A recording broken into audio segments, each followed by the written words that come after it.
그리고 다음 보험으로 가겠습니다. 보험은 가족별로 뭐 보험회사에 있는 보험회사를 입력하시고 그 다음에 계약자, 피보험자를 다 입력을 하시고요. 보험 구분에서 입력을 해주시고 그 다음에 계약일, 납입기간, 그 다음에 보장기간을 해주시면 되는데 간혹 그런 질문들을 하시는 분들이 있습니다. 그러니까 보험증권을 분석을 하려고 가지고 오면 그 보험증권상에 29년 납이라고 되어 있는데 여기는 왜 29년 납이 없나요? 라고 질문하시는 분들이 있는데요. 그 29년 납이라는 상품은 사실 제가 알기로는 시중에 없는 걸로 알고 있습니다. 근데 다만 55세 납이거나 60세 납이거나 가입기간이 이 납입기간이 토탈 29년이라는 거거든요. 그러니까 그 29년 납이라고 하는 걸 여기서 찾을 수는 없지만 역으로 추정해서 가입된 시점부터 과연 29년 후면은 몇 살인지 그걸 추정해서 여기다 기입을 해주시면 되겠습니다. 그리고 다른 부분은 다 1000원 단위인데 보험료는 원 단위로 되어 있습니다. 그래서 이 부분은 좀 주의해 주시기 바라고요. 그리고 어떤 상품을 여기다 입력을 하면 이렇게 오른쪽에서 같이 특약 정보가 나오는데요. 이 특약 정보 버튼을 누르시면 이렇게 그 기본적인 특약은 여기서 선택해서 입력할 수 있게 되어 있습니다. 근데 만약에 여기에 없다면 이 아래에 있는 보험 특약 정보 추가를 해서 서치 버튼을 누른 다음에 특약을 선택하시면 됩니다. 이를테면 암이라고 하면 각종 암에 대한 특약 부분이 쭉 나오게 됩니다. 그 중에서 하나를 선택하신 다음에 보장기간과 보장금액을 입력하시면 이렇게 들어가게 되어 있습니다. 그러고 나서 여기엔 이제 상단에 보시면 오른쪽 버튼이 없죠. 그러면 이제 왼쪽 버튼밖에 없는데 왼쪽 버튼을 누르시고 다시 원래대로 돌아가신 다음에 보험을 나머지를 다 입력을 하시고 그 다음에 이제 부동산 현황으로 들어갑니다. 부동산 현황으로 들어가서 지금 여기에 이제 거주하는 부동산을 넣고요. 그 다음에 마찬가지 방법으로 넥스트에서 기타 자산을 넣고 그 다음에 부채를 입력을 합니다. 여기서 부채에서 한 가지 중요한 사항은요. 지금 오른쪽에 있는 상환 금액이 이렇게 나와 있는데 여기에 지금 보면 상환 금액이 입력하는 부분이 없습니다. 그래서 이 상환 금액은 자동으로 계산이 되는 거거든요. 예를 들어서 상환 방식이 원리금 균등 상환이고 거치 기간이 3년이고 상환 기간이 10년이고 부채 원금이 1억 원이라고 한다면 그리고 금리가 7%라고 하면 자동으로 나오게 되어 있습니다. 한번 해볼까요? 채권자는 우리은행이고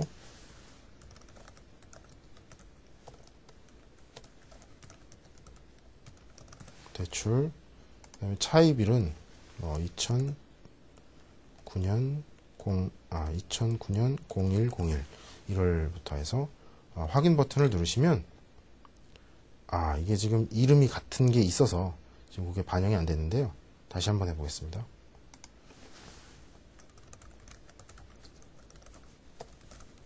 담보대출 1. 그래서 주채무자가 홍길동이고 2009년 0101 부채 원금이 100000. 네. 상환 방식은 원리금 균등 상환에 거치 기간이 3년, 상환 기간이 10년, 금리가 7%. 이렇게 되면 들어갔죠. 그래서 맨 마지막에 보시면 주택담보대출의 원리금 균등 상환이 10년에 상환 금액이 116만 원 정도 이렇게 이제 돼 있습니다. 이렇게 요 금액은 자동으로 나오기 때문에 여러분들이 고객에게 받으셔야 할 부분은 원금과 상환 방식, 거치 기간, 상환 기간, 금리 이런 부분이 되겠습니다. 요거는 지우고요. 제가 지우고 넘어가겠습니다. 그 다음에 투자 성향 분석에 보시면 여기 아래에 있는 이제 설문을 다 입력을 하시면 고객의 성향이 자동으로 나오게 되고요. 그 다음에 경제 기본 가정으로 넘어가면 이분의 성향이 지금 안전 추구형이라고 돼 있기 때문에 이 하단에 나와 있는 경제 기본 가정을 참고한 부분에서 이를테면 안정 추구형은 물가 상승률은 4.7%로 예상하고 교육비 상승 7.8%, 좀 보수적으로 좀 잡은 편이죠. 그리고 소득 증가도 한 4.7%, 은퇴 전, 은퇴 후 수익률은 세전 6.5%, 은퇴 후 4.5%, 그리고 주식, 채권, 현금의 비중을 이 정도로 잡았습니다. 근데 요 은퇴 전 수익률은 요 주식, 채권, 현금 비중에 의해서 가중 평균된 거고요. 그러면 요 주식, 채권, 현금 비중을 어떻게 선택을 하느냐? 그 비중과 그다음에 은퇴 전, 은퇴 후 수익률을 어떻게 계산하는지를 보시면 앞에서 간편 재무설계에서 간편 계산기에서 보셨던 그 투자 수익률, 적립식으로 했을 땐 투자 수익률을 그래프를 보여드립니다. 그래서 직전 1년 동안의 주식 수익률은 한 10.8% 정도 됐고요. 3년을 이 기간 동안에 3년 투자한 걸 전부 봤을 때 맥시멈 29.4%, 미니멈 마이너스 18%, 5년에 22%, 마이너스 11%, 10년 했을 때는 11.4%, 마이너스 2%. 이 범위 안에 들어가 있는 거거든요.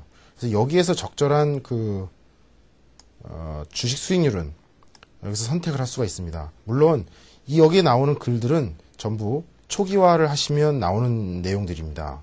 그리고 저장.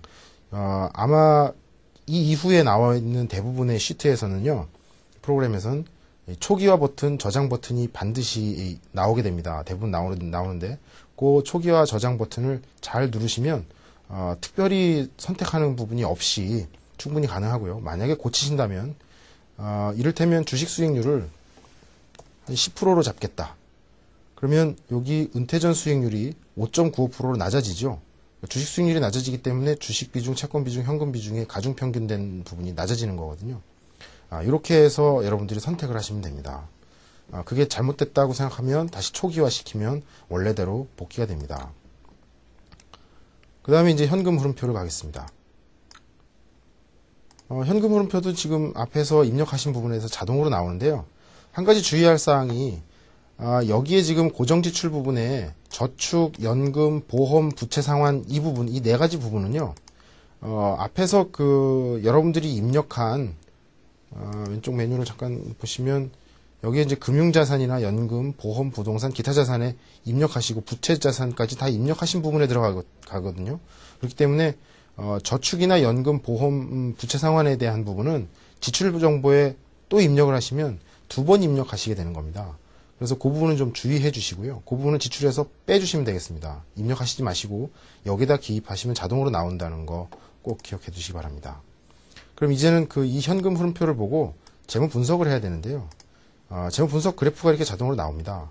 그런데 여기 있는 글들은 제가 직접 쓴 게 아니고요. 예를 들어서 이걸 1이라고 해놓고 제가 저장을 해보겠습니다. 그럼 다 지워졌죠. 여러분들은 아까 말씀드린 것처럼 이 초기화하고 저장 버튼만 누르시면 됩니다. 초기화하면 이 글들이 자동으로 나옵니다. 그리고 저장하시면 이게 반영이 되게 돼 있습니다. 반드시 초기화 저장을 하신 다음에 수정을 하고 더 추가할 글이 있으시면 여기다가 글을 넣으시면 되겠습니다. 그리고 반드시 저장 버튼을 눌러주시고요. 그 다음에 재무상태표도 마찬가지입니다. 재무상태표가 나오고요. 그 다음에 재무상태 분석에서 여기 있는 글들도 역시 초기화하고 저장 버튼을 누르셔야 되는 거고요. 그게 만약에 안 되면 뒤에 보고서 출력 부분에서 이 글이 나오지 않기 때문에 좀 오류로 보일 수가 있습니다. 그래서 반드시 초기화 저장을 꼭 해주시라는 거